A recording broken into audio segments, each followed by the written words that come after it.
Olá, pessoal, uma boa tarde a vocês, nossos Ih, gente, vocês que nos assistem. O Arthur gostou, né? Que engasgou, né? Fabiano quase morreu ali dentro. Sabe o que é isso, gente? É um grande momento sem fazer o programa, né? Um grande espaço de tempo sem fazer o programa Noite Jurídica, né? Infelizmente, por viagens e compromissos de trabalho, eu acho que estou há mais de um mês sem fazer o programa Noite Jurídica, sem apresentar, na verdade, o programa Noite Jurídica. Então, a gente vai perdendo o costume. Isso porque a gente estava conversando nos bastidores. São 7 anos de programa Noite Jurídica. Perder o costume também é meio difícil. Foi erro do apresentador mesmo.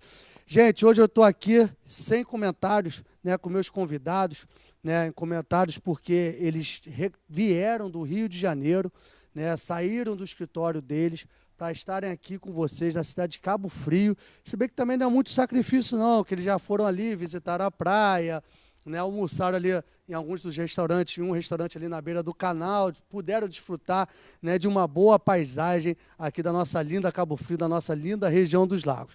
Mas agradeço porque eu vivo reiteradamente falando que as pessoas, os advogados que se dispõem a vir ao programa, eles tiram um dia de trabalho ou horas de trabalho. E eles tiraram um dia de trabalho dos seus escritórios, das suas atribuições, para estarem aqui com a gente, com a Sociedade de Cabo Frio, aqui no Canal 10, aqui na Cabo Frio TV, para falar de um tema super polêmico e super atual, que é a crise institucional no Brasil. Essa crise que a gente vê em nível nacional, em nível estadual e aqui também em Cabo Frio. Tenho certeza que eles, acho que um mora em Petrópolis, outro na cidade do Rio de Janeiro, e também vivem crises municipais. Então, a crise hoje está afetando os 3 poderes, não os 3 poderes, poder judiciário, legislativo e executivo. Não, os 3 graus de poderes executivos. São os municipais, são os estaduais e a nível nacional, que a gente não tem nem mais para onde correr. Mas agradecendo, e ontem, essa semana foi divulgada pela empresa que faz nosso marketing no Facebook, né, a presença dos dois e também um outro sucesso de compartilhamentos. E você está rindo, né, Horta? O Horta hoje vai... o Horta e o Fabiano estão rindo. Mas o sucesso, porque eu não sou muito adepto às redes sociais, né, gente? Então, foi um sucesso de curtidas, pessoas mandando pergunta, né? Até porque um desses convidados, ele é coordenador de 2 faculdades. Um na Faculdade da Estácio, na Ilha do Governador, e Faculdade da Estácio, em Petrópolis. Então, os alunos todos prestigiando, né, esses nossos convidados. Mas vou passar aqui para as palavras iniciais, dar uma boa-vinda às palavras iniciais. Primeiro ao Leandro Frota, doutor Leandro Frota, né, que também veio, regresso aí do Rio para a presença aqui, né, fazendo presença aqui no programa Noite Jurídica. Boa tarde, doutor Leandro, tudo bom? Boa tarde a todos. Antes de mais nada, quero agradecer aqui o programa, agradecer a presença do meu amigo Daniel Navarro, professor Daniel Navarro, dizer que eu espero perder cada vez mais dias de trabalho para estar em Cabo Frio. Cabo Frio é uma cidade linda, é uma cidade que relembra muito a minha infância. Meu avô morava em Cabo Frio, meu avô tinha uma casa em Cabo Frio, então eu vim aqui muito quando eu era pequeno. Então, agradeço a oportunidade de poder relembrar a minha infância, agradeço a oportunidade de estar num programa conceituado, entre amigos, e para discutir um tema que é cada vez mais polêmico e um tema que entra cada vez mais em nossas vidas, dia a dia, em nossos escritórios, enfim. Obrigado pela oportunidade de estar aqui hoje. Eu que agradeço, doutor Leandro. E é verdade, não só doutor Leandro, sempre que quando as pessoas vêm, né, se locomovem, vêm à região dos lagos, sempre tem alguma história.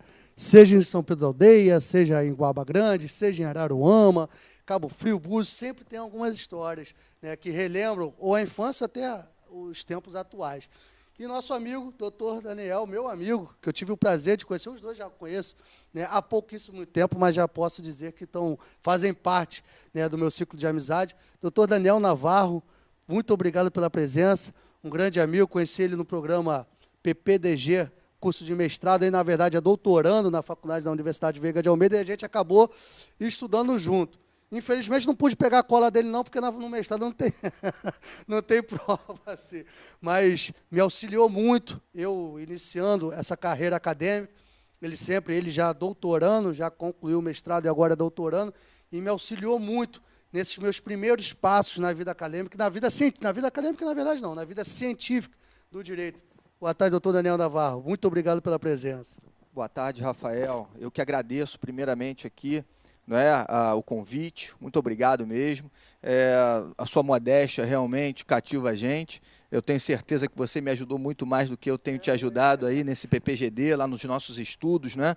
Um lugar de reflexão, de construção do conhecimento, e eu sempre fiquei muito satisfeito e animado em poder compartilhá-la com vocês e aprender cada vez mais, né? Porque a vida é uma eterna escola, a gente vai para determinados lugares para poder desenvolver o nosso lado profissional, o nosso lado acadêmico, e a gente aprende sempre, a cada dia é sempre uma lição. Aqui em Cabo Frio, então, estar aqui com os colegas, com os amigos, Rafael, com o meu amigo Leandro Frota, é muito satisfatório. Todo mundo tem uma história, eu também tenho história para contar aqui de Cabo Frio, já andei muito de caiaque, passei, né, de caiaque, naveguei de caiaque, não sei qual é a terminologia adequada, naquele canto ali da Praia do Forte, sempre gostei muito ali dos encontros na Praia do Forte, no canal. Então a cidade aqui me relembra sempre bons momentos, né? A todo mundo, a gente chega aqui, parece que o clima é diferenciado, se você está estressado, você já se acalma só de colocar o pé aqui nessa cidade. Aqui sim é uma cidade maravilhosa, Cabo Frio. É verdade. E sem ainda aquele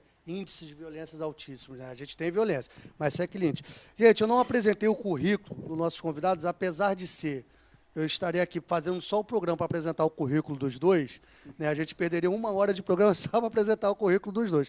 Mas, assim, em suma, o doutor Leandro Frota, ele é professor da EMERGE, né, a Escola da Magistratura do Estado do Rio de Janeiro, tem diversas especializações, e da USP, em outras escolas, e o doutor Daniel, como eu já até havia dito, ele é doutorando, é coordenador da Faculdade Estácio de Sá de Petrópolis e da Ilha do Governador, e também tem um extenso currículo. Está lá na página no Facebook, quem quiser ver a envergadura e o quilate desses dois convidados, né, que aqui presentes, eu não estou nem acreditando, né? Não desmerecendo, pelo amor de Deus, outros convidados que também aqui sempre passaram, pessoas ilustres, graças a Deus, sempre se dispuseram a vir ao programa. Mas quem quiser saber mais um pouquinho do currículo dos dois, vai lá na página do Facebook do programa, Noite Jurídica, clica lá, dá uma curtida e vocês vão poder, porque realmente é extenso o currículo lá deles dois. Mas vamos lá, doutor Leandro, a gente falou em crise, e inicialmente eu falei que realmente, né, a crise hoje afeta todos os 3 graus dos poderes executivos. É um poder que eu achei, ou eu achava, ou esperava, que não entrasse nessa tão severa crise econômica, era o poder, né, a União, o governo federal, e que realmente dá o suporte, dá o socorro para os municípios e estados. Acabou que hoje a gente só vê, até a crise institucional, que a gente também vai falar hoje aqui, né, envolvendo essa falência, talvez, do poder legislativo, da confiabilidade. Uma vez eu assisti uma palestra, falando já da crise também política, que falaram assim, o palestrante falou assim, se pegasse fogo o Congresso Nacional, a Assembleia lá, com o Senado, o Congresso, quem entraria para socorrer alguém lá de dentro? Só tinha deputados e senadores, quem entraria? Em uma sala cheia de estudantes de direito, tinham ter mais de 100 pessoas ouvindo essa palestra, e ninguém levantou a mão. Então, essa falta de identificação com quem nos representa. Na verdade, quem entra lá? Todo mundo. Levantar essa mão, olha, eu entro, porque somos representantes, eu estou me representando. É a minha imagem ali. E ninguém disse que entrava. O que o senhor pensa? O que o senhor pensa dessa crise? O senhor acha, o que ensejou essa crise? Essa crise foi por causa da Dilma? Porque todo mundo agora bota a culpa no PT, né? Como se o PT, em 12 anos, pudesse destruir um país de 500 anos, mais de 500 anos. Né? Não defendendo aqui, claro, né? Tirando essa parte política, eles já riram para minha cara, eu não sou PT, não sou PMDB, não sou esquerdista, nem direitinho. Assim, até porque o programa é neutro, então eu prefiro não tender para nenhuma das partes, também porque eu estou apresentando, ou mediando. Mas o que o senhor pensa sobre isso?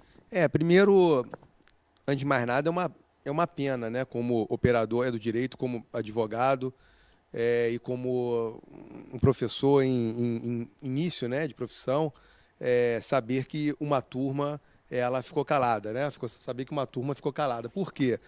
Porque, apesar de hoje existir uma quebra de confiança muito grande com o nosso Congresso, a democracia ela é muito cara para a gente. E pode ser um sistema horrível, mas ainda não descobriram nenhum sistema melhor. E os parlamentares são os nossos representantes, o nosso espelho, porque nós colocamos pessoas que nós achamos que vão nos representar, que representa os nossos anseios, enfim. Então, se hoje, por acaso, a gente olha para um Congresso Nacional e esse Congresso nós somos críticos, fomos nós que colocamos aqueles parlamentares lá. Não houve um golpe, não é uma ditadura, ninguém foi colocado pelo dedo, enfim, eles foram votados, foram eleitos por um sistema democrático e é uma pena muito grande. Né? Inquestionável. Agora, o que acontece? Hoje, né, se você for parar para fazer uma análise temporal, o nosso país ele passa por 3 grandes crises e poucas pessoas conseguem perceber isso.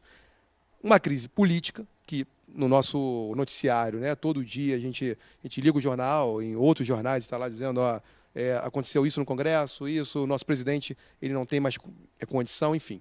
Uma crise institucional, uma crise política. Temos uma grave crise econômica, tá? Desemprego recorde, os preços estão aumentando e uma grave crise de infraestrutura. Hoje a infraestrutura brasileira ela já era precária e se você for parar para ver, a Operação Lava Jato ela acabou fazendo com que as empreiteiras encolhessem e que as grandes obras parassem no país. Acho que não só empreiteiras, né? Todo mundo. Todo mundo. Agora foram para as empresas de ônibus. Eu não estou aqui questionando quem está certo, quem está errado, né? Mas essas empresas geram empregos.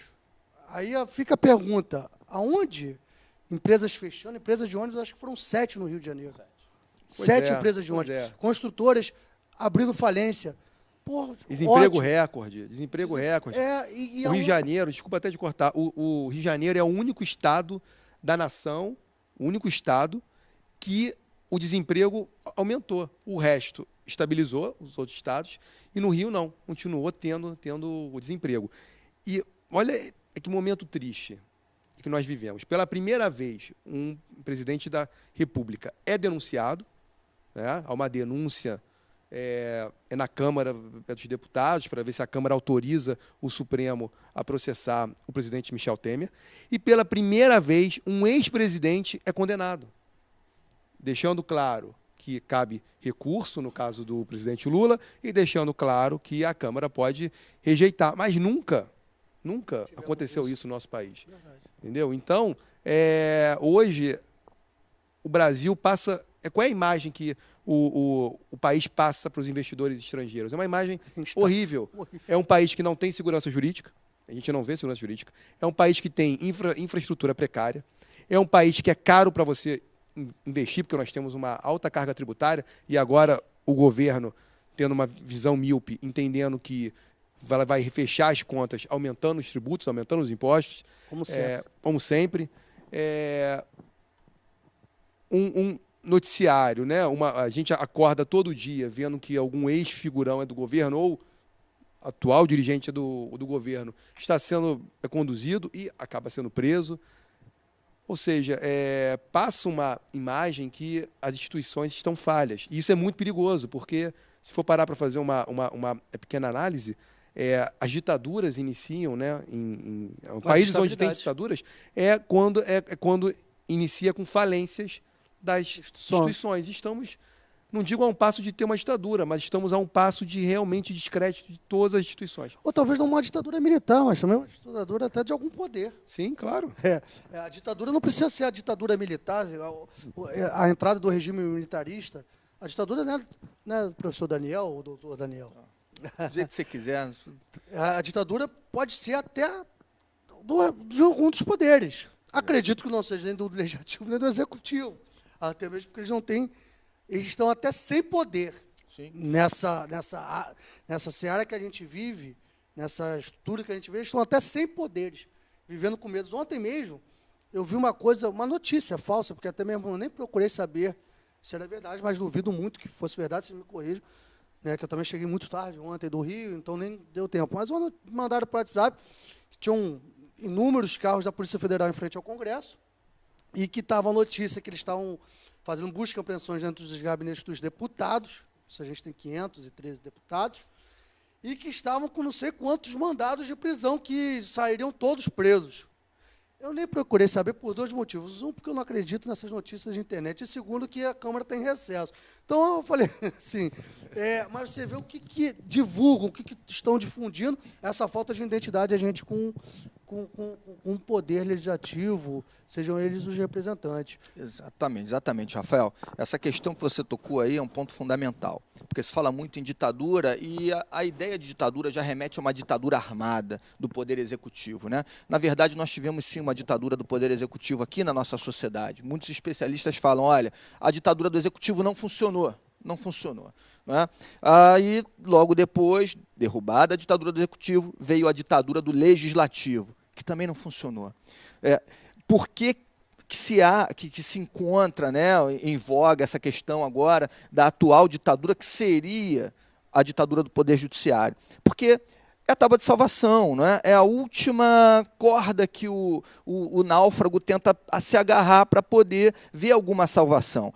Até agora o executivo não funcionou, o legislativo também não, agora o judiciário poderia ou não poderia resolver? Essa é uma grande questão, porque na medida em que há uma ditadura, a preponderância de um poder sobre o outro, isso daí é extremamente danoso, essa ideia é extremamente danosa, porque vai causar um desequilíbrio. Sempre que há um desequilíbrio, não é, esse desequilíbrio ele vai se refletir na sociedade, porque nenhum poder pode ser soberano, né? Freios e contrapesos é uma ideia básica de toda e qualquer democracia pautada na repartição de poderes, né? Então é muito interessante a gente falar sobre isso agora, porque realmente a hipertrofia do Poder Judiciário tem sido vista em todos os dias nos jornais, em várias manchetes. Agora, seria essa a salvação? Será que há um salvador ali que assume uma posição heróica, que tem ali o poder nas mãos para mudar uma sociedade? Ou será que o problema é social e ele se reflete nos poderes constituídos, né? Executivo, legislativo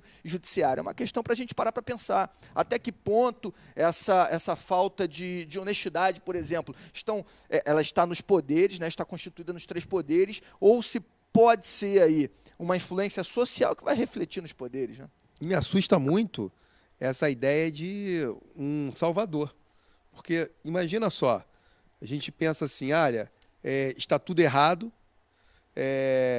nenhum dos postulantes, né, aos cargos de 2018 são as mesmas pessoas, não há uma renovação, mas existe alguém, existe um salvador, existe um Messias, que essa pessoa pode salvar todo mundo. E isso me preocupa muito, porque são pessoas que podem, por exemplo, ser bons de votos, mas não há uma penetração grande no Congresso, não há um diálogo com a sociedade, diálogo com as organizações civis, enfim. Quem é o nosso salvador? E isso é muito preocupante. Além de preocupante, e eu digo que isso é pouco divulgado, que eu acho que... Eu acredito muito que a base de um país melhor é a educação. E quanto mais a gente chega num nível que a gente quer se aprofundar num nível de educação, isso mais difícil fica. A gente sabe, porque estou aqui com 2 especialistas, mestrandos, mestres, doutores, e a gente sabe que não é fácil chegar num curso de mestrado, a gente sabe que não é fácil chegar num curso de doutorado, né, no programa de doutorado, e somente nesses cursos, talvez que a gente tenha um conhecimento específico de fatos que já aconteceram a nível mundial. Hoje a Operação Lava Jato ela se iguala muito à Operação Mãos Limpas que teve na Itália. E estudos comprovaram que isso foi uma das piores operações para a Itália. Isso que eu estou falando, isso que às vezes eu digo e repito, isso para um país do velho mundo, que já era um país estabelecido no velho mundo, tem o país Roma, país de pensadores, né, assim, incomparável com o Brasil, não tem nem como se comparar a Itália ou qualquer país europeu com o nosso país, ou um país que foi colonizado posteriormente, né? E essa Operação Mãos Limpas teve efeitos devastadores. Eu fico me perguntando, não é a questão, muita gente confunde, doutor Leandro. Porque você é contra porque é crime de colarinho branco, Não é essa a questão. Eu quero que eles sejam punidos, sejam condenados. Mas devassar, né, empresas, uma estrutura, instituições, a troco de quê? Quem que se privilegia disso? Quem que se beneficia disso? Né? E isso está vindo em escala. Era a nível nacional, foi para nível estadual, agora está atacando empresários da área do transporte. Aonde isso vai parar? Aonde isso vai? Porque, infelizmente, o nosso Brasil é conhecido pelo jeitinho brasileiro. O jeitinho brasileiro é legal? Então, a gente vai pegar todo o comércio, todos os empresários, que talvez eu acredito, não posso falar, porque eu não tenho dados, né, empíricos disso, mas talvez não exista, talvez ou se existisse uma porcentagem mínima de empresários que já não deram o seu jeitinho. E fechar essa empresa, não puna. Vamos punir essas empresas. Eu acho que essa talvez seria a solução, né, talvez, para essa crise. O que vocês acham? Antes de mais nada, ninguém aqui é contra, eu tenho certeza que nem o professor Daniel, nem você, Rafael, ninguém aqui é contra o combate à corrupção. Ponto. Só que nós temos que punir quem realmente, né, for comprovado que mereça ser punido, que tenha que ser punido, respeitados, é óbvio, as garantias individuais. O que acontece hoje? A Lava Jato, ela vem, infelizmente, produzindo heróis. Não são mais juízes, não são procuradores, são heróis nacionais. E você enfrentar um herói é muito complicado. Por exemplo, o que a Lava Jato inovou? Ela conseguiu a proeza agora, é um caso lá emblemático em Brasília, da criminalização do Caixa 1. Ora, todo mundo sabe que o Caixa 2 sempre foi uma prática punida, apesar de ser uma prática onde era institucionalizada, mas punida, né? A Justiça Eleitoral sempre puniu, só que eles agora resolveram criminalizar o Caixa 1. Exemplo, tem um senador em Brasília que ele, uma empresa X, investiu, na época, podia, que o financiamento nosso aqui no Brasil ele é misto, ainda é misto, mas em 2014 ele era misto, o privado era empresarial ou pessoa física.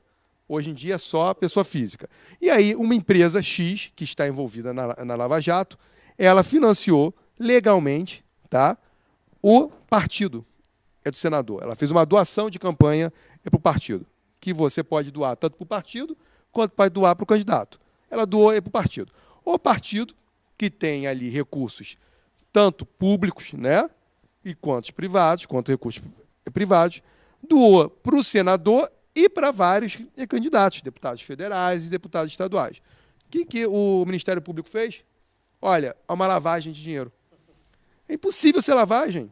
Como lavagem? A empresa doou. Eu doei 300 mil para o partido legalmente X. permitido. Legal. O partido pegou essa doação e prestou contas para o TRE local. Olha, doou 300 mil. Eu peguei esses 300 mil, misturou com meus recursos que eu tenho oriundos do fundo partidário e eu doei X para o senador, que é um cargo de relevância, doei Y para o deputado estadual e mais outro X para o deputado federal. O Ministério Público diz que existiu uma lavagem, que o dinheiro veio oriundo de sabe lá da onde, da empresa, que é do Caixa 1 da empresa, neste caso, foi para a conta do partido e o partido lavou. Não pode nem afirmar, ninguém pode nem afirmar que aqueles 300 mil, exemplo, entraram na conta e automaticamente pularam para a conta, por exemplo, desse senador. Não, esse dinheiro entra e se mistura. E o partido, como manda a lei, tá, ele tem o seu juízo discricionário para chegar e falar, olha, aquele candidato X representa mais o partido, ou aquele candidato X tem direito de ganhar, ou aquele candidato X vai ajudar a legenda, enfim, vamos doar tanto para ele. Ou por dinheiro, ou por material, santinho, enfim. E aí o Ministério Público agora resolve criminalizar o Caixa 1. Ou seja, não existe mais Caixa 1, não existe mais Caixa 2, não existe Caixa 0. Com isso, os partidos políticos estão tendo suas contas bloqueadas. Ora, se agora só pode ter financiamento público de campanha, né, e o privado de pessoa física, mas as contas do partido estão bloqueadas, como é que esses partidos vão financiar seus candidatos? Não vão. Não vão. Então, ou seja, o judiciário né, Aí vai está beliscando. escolhendo quem vai ganhar e quem vai perder as eleições do nosso país. Verdade. Isso é um absurdo. É verdade. Isso é criminoso, inclusive. É um ato contra a democracia. Que podemos, que eu gosto sempre de afirmar uma coisa. A democracia, ela pode ser ruim. Ela é muito ruim. Ela é muito ruim. Ela é péssima. Estamos vendo aí todo dia. Mas é o melhor sistema político que tem.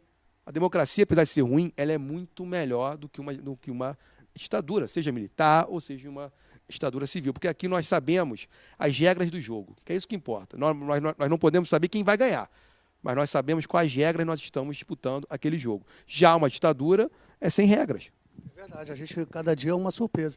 Eu ia falar para o professor Daniel o que ele achava desse empoderamento, talvez, de um só poder. Mas eu acho que não é nem empoderamento, porque empoderar é significar quem não tinha poder. Quem era, né, talvez omisso, ou, né, eu entendo como empoderamento o quê? A gente fala muito empoderamento da mulher, empoderamento de alguns, né, segmentos da nossa sociedade, são esses segmentos ganharem poder à frente da sociedade. Então, não posso nem falar empoderamento desse poder, que hoje escolhe, né, vem escolhendo com seus atos e atitudes, né, quem vai ganhar, quem vai ser preso, quem não vai ser preso, e tem que prender, e tem que fazer, tem que acontecer. O que você, vamos tirar a palavra empoderamento, vamos botar na palavra endeusamento, nem existe essa palavra, né? Vamos dizer assim, a elevação desse poder acima de tudo e acima de todos. E saiu no jornal, uma bem pequeno, não me lembro se foi no Anselmo Góes, onde foi dada uma indenização, não sei se vocês ficaram sabendo disso. 160 milhões de desembargadores. Você viu isso? Realmente, a situação é muito delicada, Rafael. Por quê? Todo esse movimento, de algumas operações, sobremaneira a Lava Jato, né? Vamos falar então da Lava Jato, que é a operação que mais, enfim, está em evidência aí no momento. É muito delicado. Ninguém aqui está contra a punição do político ou de quem quer que seja que pratique um ato criminoso. Não é essa a questão. A questão é fazer da forma correta. Você tem várias formas de chegar a um resultado, né? Você tem formas que não são corretas e você tem a maneira mais adequada, respeitando, por exemplo, a presunção de inocência, né? O devido processo legal, condições mínimas de procedibilidade de uma ação penal, como você ter provas, não é? O ônus da prova, ou seja, eu preciso comprovar o ônus da prova de que há realmente alguma irregularidade, é de quem está acusando no processo penal. Não há inversão do ônus da prova no processo penal, mas você vê aí determinadas figuras, como você bem falou, Rafael, são elevadas aí à posição de semideuses e basta ter uma convicção, porque olha só, onde tem fumaça tem fogo, não é possível. Se essa empresa que só cometeu aqui arbitrariedades fez uma doação para esse partido, a troco de quê? Tem fortes indícios de lavagem de dinheiro, pronto, aí já virou uma prova, já vai virar aí um argumento para condenação com um mero indício, né? No nosso sistema brasileiro, não há uma divisão clara no momento processual, enfim, bem no início de um momento que a gente vê em outros sistemas de processo penal, como o sistema norte-americano, quando você passa da evidência para a prova. Evidência, ela pode ser um indicativo de uma prova, mas há uma grande diferença. Só quando você consensualiza que aquela evidência é realmente uma prova, que há de fato uma prova para ensejar aí o prosseguimento de uma ação penal ou a própria instauração de uma ação penal. Isso a gente não vê aqui. Por quê? Porque se a verdade está nas mãos aí de um iluminado, porque tem boas intenções, e veja bem, eu não duvido que tenha boas intenções realmente o pessoal de determinadas operações aí, mas nós já sabemos muito bem também onde está cheio de boas intenções, não é? O que está por trás dessas boas intenções. Então, esse empoderamento, essa elevação de um determinado poder ou de figuras midiáticas é muito delicado, né? É muito delicado, porque isso fere brutalmente a democracia, isso fere o devido processo legal, isso fere a segurança jurídica. Olha só quantas empresas não estão quebrando por simplesmente estarem envolvidas aí, não com falcatruas, mas com um velho jeitinho brasileiro que precisa ser apurado e realmente evidenciada uma prova, ser punida a empresa. Agora, para tudo tem uma forma de ser feito, né? Por exemplo, quando acabou a ditadura aqui no Brasil, acabou a ditadura, houve um momento de transição para o regime democrático. A gente não vê esse momento de transição. A gente vê um momento de extermínio, né? Como se estivéssemos exterminando o mal. Caça às bruxas. Uma caça às bruxas Então, e sem regra. E sem regra, não. Voltamos à época inquisitorial, era caça às bruxas. É bruxa, vamos pendurar a nível na praça pública, hoje é na mídia, e vamos queimá-lo. Que é isso que faz. Assim, é difícil, é delicado falar sobre esse tema, porque as pessoas acham que a gente está indo a favor desses criminosos. Pelo contrário, isso tem que ser punidos. Eu acho que a grande parte, não, talvez o resultado desses roubos em nossas estatais, no nosso governo, resultou nessa crise econômica que nós passamos hoje, né, diferentemente da crise institucional, como o doutor Leandro falou. E eu acho que temos sim que apurar as responsabilidades. Não vamos deixar para lá. Não, temos que apurar, mas de modo correto. Eu acho que a gente está indo à caça às bruxas, voltamos à época inquisitorial, de realmente botar em praça pública e queimar. E depois que você queima, mesmo que você não morra, as feridas não se curam. Com certeza. As feridas não se curam. E eu falo, assim, é um pensamento meu, que eu falo que a efetividade, eu particularmente, eu ia falar uma palavreada. Eu estou sem paciência mais de ver essas notícias, porque não há, hoje, até agora, nenhum efeito prático para mim, cidadão, da Operação Lava Jato. Para mim, porque foi sequestrado. Olha só, quem devolve 100 milhões de dólares, tem mais de 900 milhões lá fora. Então, para mim, cidadão, não houve nenhum efeito prático. Porque mantém o dono da empresa, o presidente da empresa preso. E aí? O que o Marcelo Odebrecht preso em Curitiba está me beneficiando? Eu acho que há tantas inovações que eu até pensei o seguinte, por que não pega, já que está tantas inovações processuais e legislativas nesse processo, por que não pega o Marcelo Odebrecht? Olha, você roubou, olha, eu vou te deixar preso, tá? Durante 3 anos. Você quer ficar preso durante 3 anos, ou 4, 5 anos, a tua pena é assim, assado. Não, eu não quero ficar preso, doutor. Então faz o seguinte, você vai construir e manter 60 hospitais. É uma construtora. Você vai ficar solto. Mas você vai construir e manter durante 50 anos 60 hospitais. A gente vai espalhar pelo Brasil. Outro empreiteiro, você vai construir e manter não sei quantas escolas. Você vai construir e manter as faculdades estaduais que estão em grande crise econômica. Você vai manter. Porque não adianta construir, senão vira um elefante branco. Você vai terminar as obras, vamos fazer um consórcio, então terminar todas as obras, construir casas populares. Eu acho que haveria uma efetividade. O cidadão, você que está assistindo, doutor Leandro, doutor Daniel, a gente teria efetividade. Constrói estrada, pavimento estrada. Gente, roubou. Milhões e milhões de reais. Mas está ali, estou vendo. Estarei aqui no município de Cabo Frio construindo um hospital, referência em câncer, um tratamento, né, assim, um tratamento crônico. Muito mais didático, por sinal. Justamente. Agora o cara prende, ficam presos. O que você acha, cara? Gente, só que quem já foi numa prisão sabe o que é. Eu acho que isso tem que ser reformulado, não só para esses presos. Tem que ser reformulado. Você prende a gente fala ladrão de galinha, prende às vezes o cara que cometeu um delito realmente por um erro, um momento da vida, deixa o cara preso 6, 10 meses, 1 ano. Gente, prisão também é histórico. Não regenera ninguém. Eu acho que tem que haver punição. E punição para o rico, como já é o velho ditado, né? A punição para o rico é o quê? É o bolso. É o bolso. Eles presos, está lá o Marcelo Odebrecht preso até hoje. Que efetividade teve para você? Nenhuma. O importante, tá, que nós temos aqui deixar claro aqui, é que não se defende a corrupção, se defende o direito, se defende a presunção de inocência. Tá? Nós somos advogados. Nunca antes foi tão importante a figura do advogado, ser advogado, e, ao mesmo tempo, nunca foi tão difícil ser advogado.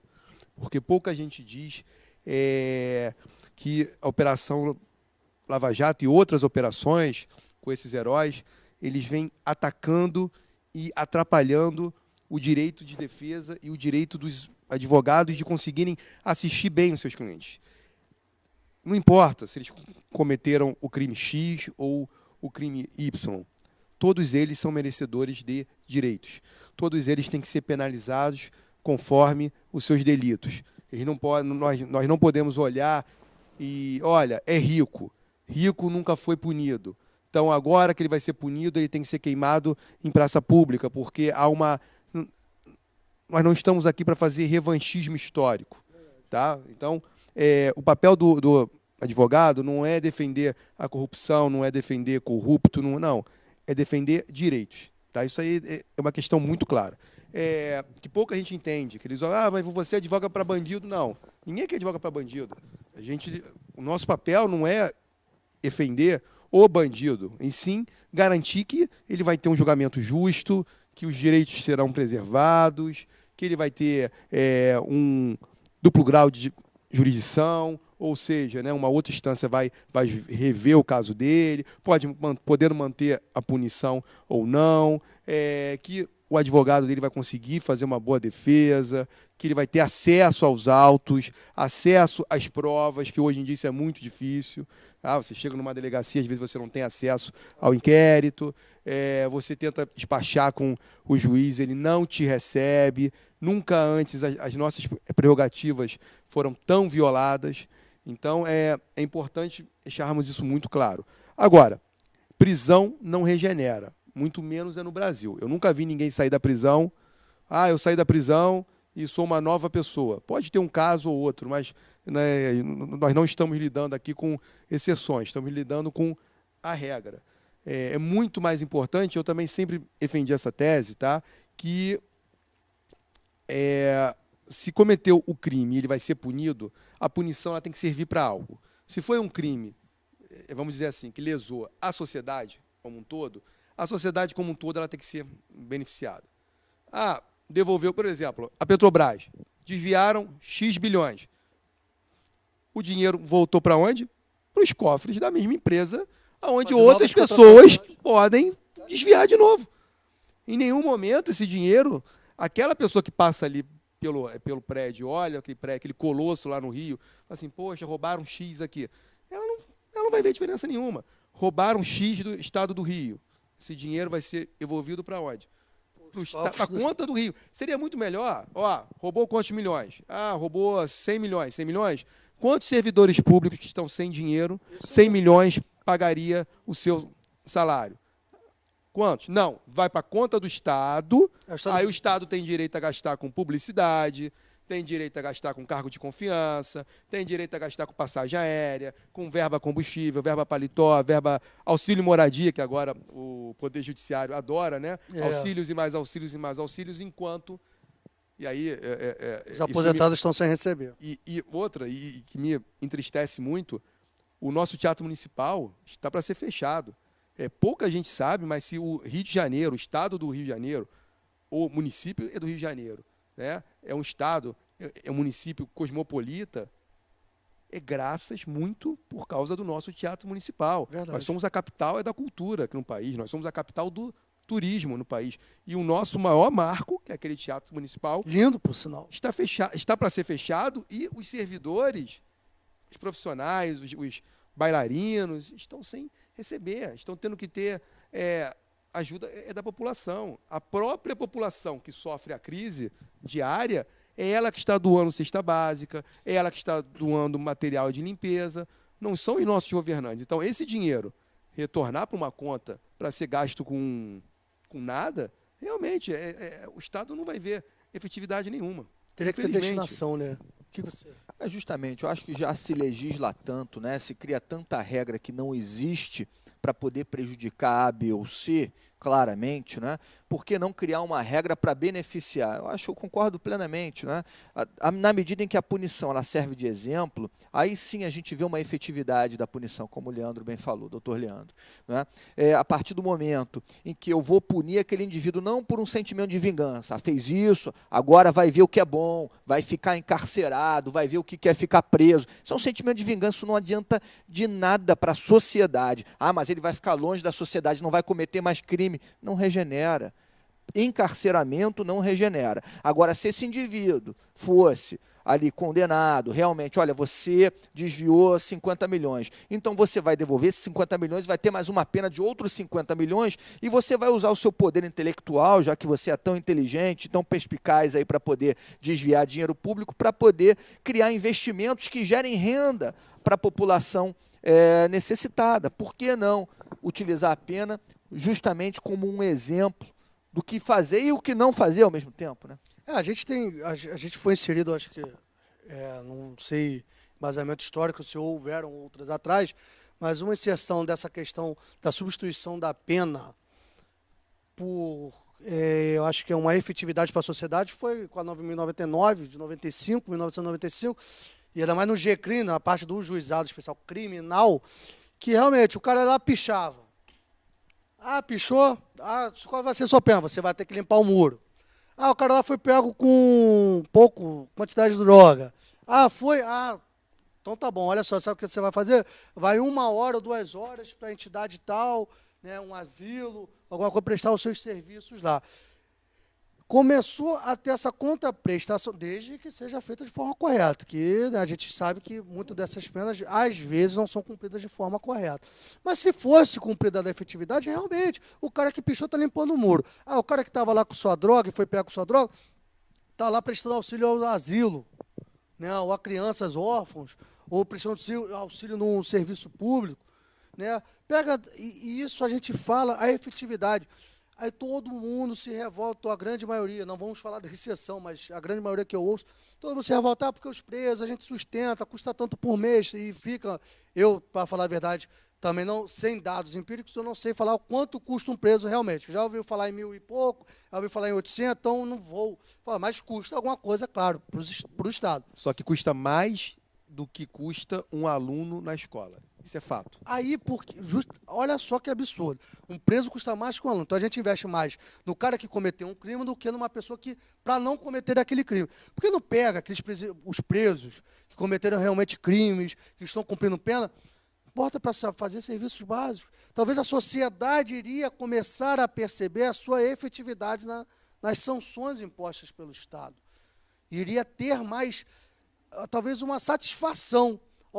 Pegava o preso lá, vou dar um exemplo que todo mundo conhece, esse presídio de Bangu, vamos botar para pavimentar as ruas de Bangu, capinar os terrenos do Estado, fazer serviço de boia, de não alta periculosidade, ao invés das prefeituras, o governo contratar as pessoas, olha, você vai trabalhar aqui, vai fazer isso, vai fazer aquilo.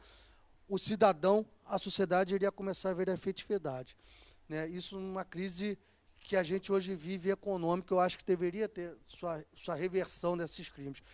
Falando em crise institucional, nós tivemos, em menos de 30 anos, ou um pouco, não, menos de 30 anos, 90, 2010, 2000, 2 impeachments, e nós estamos caminhando para um terceiro.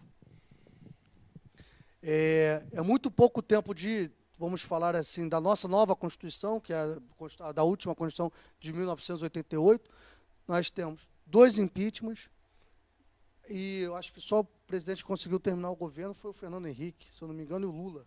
Né, talvez os 2 presidentes conseguiram terminar os seus governos. Né, que o Itamar substituiu o Collor, depois veio o Fernando Henrique, conseguiu fazer o governo, o Lula, e a Dilma já caiu, e o Temer agora prestes a cair. O que vocês pensam sobre esses pedidos de impeachment? Há um embasamento jurídico? Essa é a melhor solução para a crise institucional, porque em muito se fala, como a gente estava falando, de ditaduras, e a gente está inflamando, o povo hoje pede isso, a gente vê que em redes sociais, a gente vê das ruas, tem que votar o militarismo, tem que votar o militarismo, tem que votar o militarismo, falam de ditadura militar, até por causa dessa estabilidade. Tira parecia que fosse a solução. Não durou, acho que nem 3 meses. Nem isso. Houve o caso da JBS. A perda de credibilidade. Quanto mais as instituições perdem credibilidade, mais nós podemos caminhar ou para um Messias, para um Salvador, ou para uma ditadura civil ou militar. 20 anos de impeachment, né? Impeachment ano passado da presidente Dilma, ao meu ver, tá legítimo, não foi golpe, deixando isso bem claro. Impeachment é um processo. O professor Frank não te ouça, né? Ele concorda, ele entende que foi um golpe, porque Não, mas ele é militante. Qual é o problema nisso tudo? É porque impeachment, antes de mais nada, é um processo político. Isso que as Ponto. pessoas não entendem, é verdade. Tá? Então, como é processo político, você tem ali vários ingredientes. Paixões, ideologia, interesses republicanos ou escusos, enfim. Então, é um processo político com regramento jurídico. As regras estão bem claras na nossa Constituição. Tá?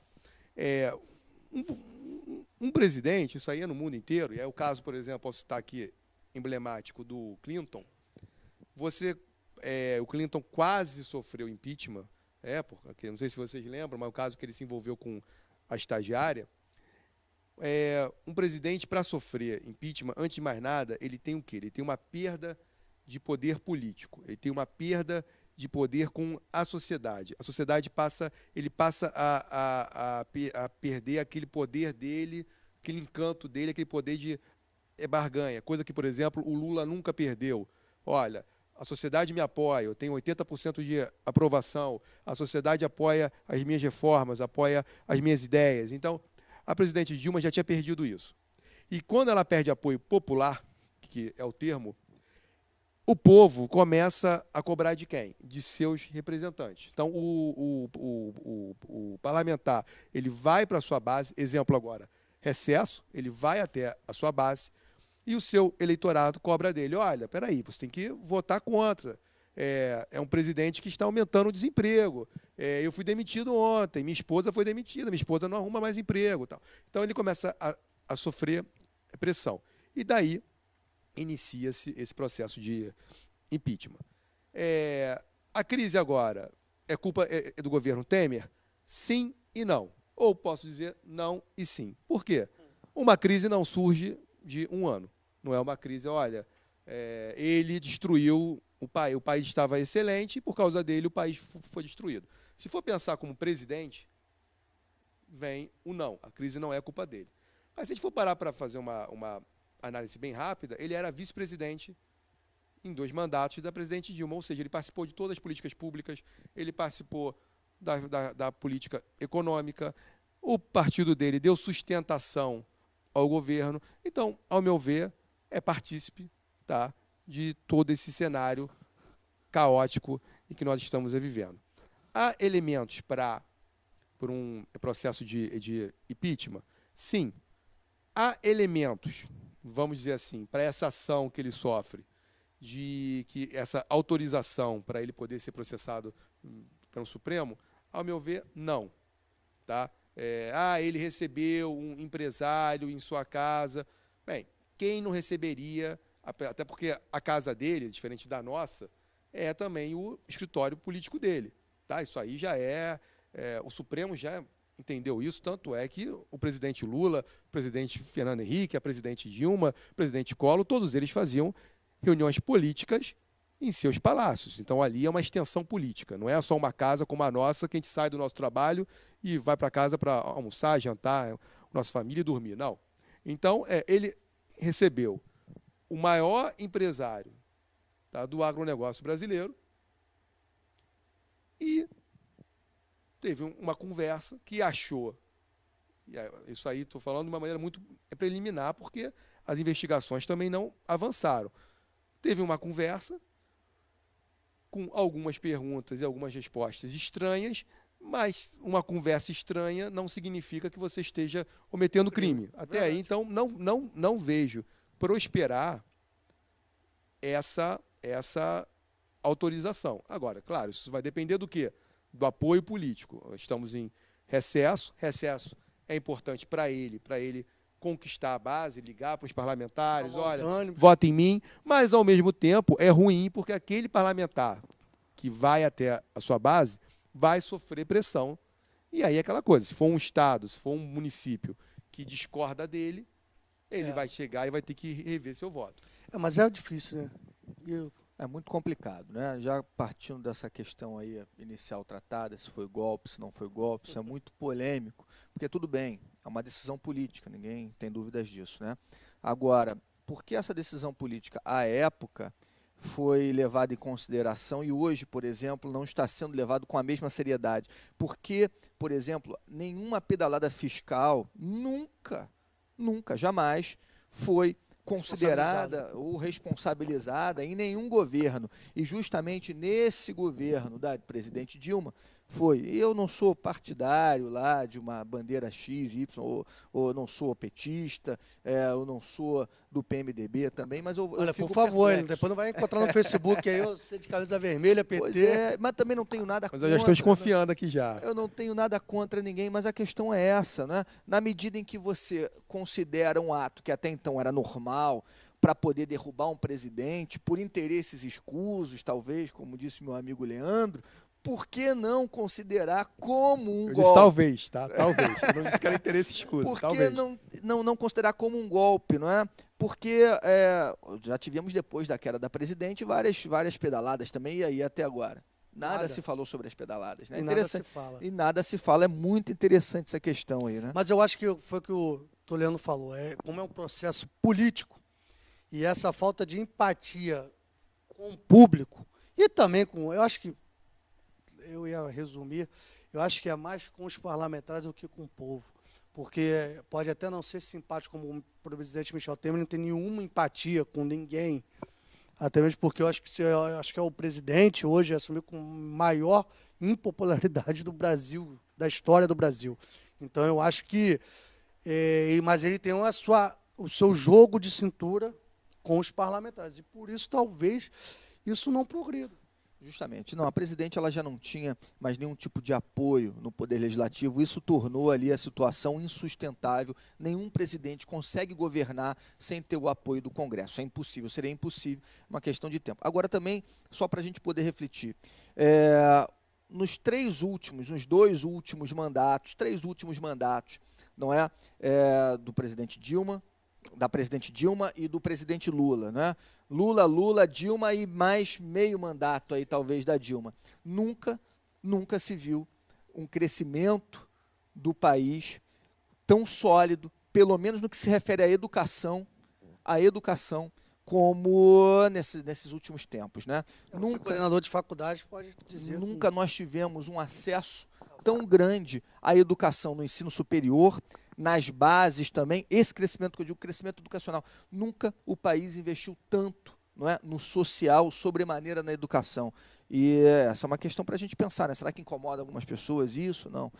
Educar o povo? Reduz as desigualdades, não é? Reduz as desigualdades. Isso é verdade. E será que a redução da desigualdade não interfere em determinados interesses? É uma questão só para a gente pensar, não estou afirmando. Determinados também, né? tabus.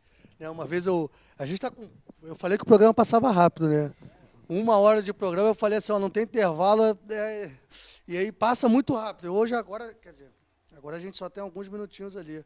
Só temos 4 minutinhos. Ufa, eu vou garantir a minha carona, então. Eu não vou ter espaço para responder.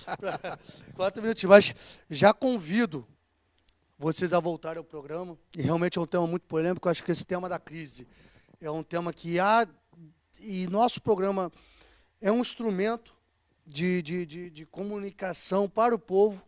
Né? Eu acho que não adianta nada a gente ter conhecimento e guardar para a gente. Vocês, como professores, vocês sabem muito bem disso. Né? Eu acho que vocês não escolheriam o magistério se não tivessem essa ideologia de estar transmitindo e passando o conhecimento que vocês têm jurídico para os seus alunos. Né? Então, e nosso programa Noite Jurídica é para isso. A gente vem aqui sempre, às vezes, falando direito do consumidor, direito trabalhista, direito previdenciário, direito eleitoral.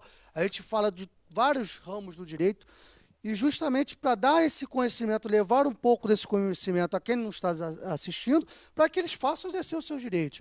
Que eu até brinco, quer dizer, nem brinco, eu falo, né, quase todos os programas falo, não adianta a gente vir, o doutor Leandro sair do Rio, o doutor Daniel sair do Rio, largar suas faculdades, suas salas de aula, os seus escritórios de advocacia, né, para estar em Cabo Frio, fazendo um programa durante 1 hora, para que você, que está nos assistindo, não exerça os seus direitos, não assimilem o que eles falaram aqui para a gente, né, e não passem, talvez, a mudar o pensamento. Né? Não estou dizendo mudar, mas comecem a refletir. Ninguém aqui está para mudar pensamentos. A gente está com 2 opiniões distintas, que vai ser tema do próximo programa. Eu gosto de ver sangue, tem que ter... Mas Mas aí sou eu que vou dar carona para ele. da próxima vez você vai indicar. Tá vendo, Léo? Mas de qualquer forma tem a 1001 ali, aí não tem problema. Tá garantido. Já está garantido. Tem um quartinho também, qualquer Tem, coisa. isso aí você fica lá em casa, não tem problema. Então, é justamente para. A gente botou duas opiniões justamente para levar vocês duas opiniões distintas. E que vocês reflitam. E vocês simpatizem não com os rostos bonitos dos nossos convidados, mas simpatizem com qual opinião. Qual opinião eu acho que tem mais solidez, tem mais concretude, qual a mais eu me simpatizo. E vocês comecem a pensar sobre esses temas que nós trazemos aqui. Mas, antes de finalizar, vou passar aqui para as considerações finais, agradecendo, como eu já fiz os agradecimentos iniciais, né, e agradeço novamente essa disponibilidade de vocês estarem vindo do Rio de Janeiro. Rio. Gente, Rio fica a quase 200 quilômetros daqui, são mais de 2 horas de viagem de carro.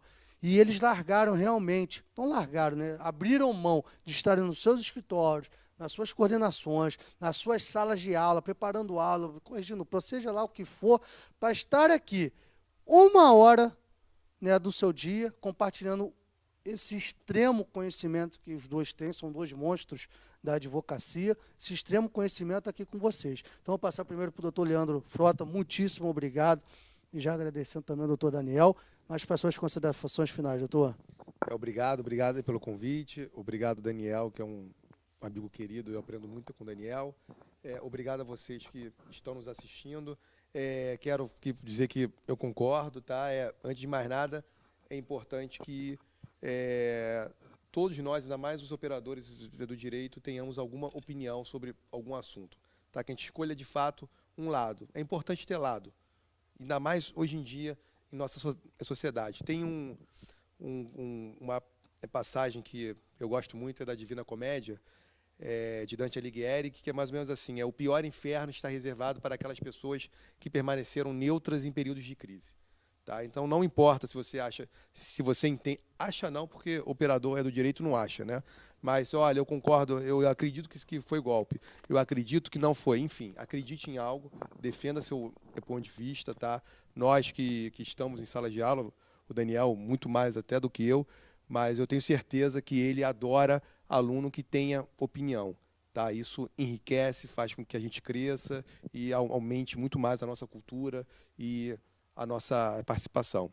Então, bom, obrigado. Obrigado, doutor Leandro. Doutor Daniel, também passar para suas considerações finais, agradecendo novamente, mas compartilhado o agradecimento. Agradecer a ele, mas também agradecer a você, mas agradeço muito, sinceramente, a presença de vocês, né, estarem aqui no programa Noite Jurídica, e foi um grande, eu acho que esse ano foi um ano muito produtivo. Eu já tinha conhecido o doutor Leandro Frota, a gente estava até conversando, ele passando ali embaixo do escritório que eu tenho no Rio, né, ali na Erasmo Braga, a gente tomou um café junto, pôde compartilhar um pouco de conversar, e o doutor Daniel, né, o professor Daniel, lá na Faculdade Veiga de Almeida, né, ele terminando o doutorado, eu iniciando o meu mestrado. Doutor Daniel, obrigado, suas considerações finais. Agradeço muito, viu, Rafael, meu amigo Leandro, estamos aqui debatendo, conversando, né? O diálogo é sempre sadio, não interessa se você concorda com a outra pessoa, não. O que interessa é que todo mundo está refletindo, cada um segundo as suas perspectivas, segundo a sua opinião também, né? Que você não pode tirar a opinião da pessoa, né? O ponto de vista, mas é fundamental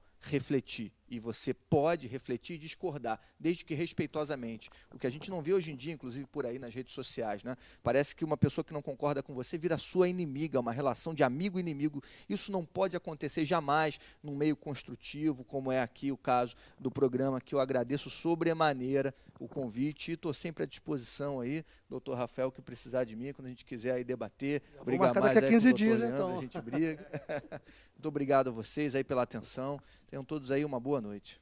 Gente, muito obrigado, uma boa noite, fiquem com Deus. Semana que vem, que vai estar apresentando o programa vai ser o doutor José Augusto, com mais um ilustre convidado. Muito obrigado pela presença de vocês e continue participando lá no Facebook do programa, na página, no Facebook do programa. Noite Jurídica, muitas curtidas, a gente já está com mais de 2.000 curtidas lá, e as pessoas interagem muito, a empresa fica me passando algumas perguntas, algumas solicitações, eu sempre estou repassando, transmitindo para os nossos convidados. Muito obrigado, continue participando lá com a gente. Um grande beijo, fiquem com Deus.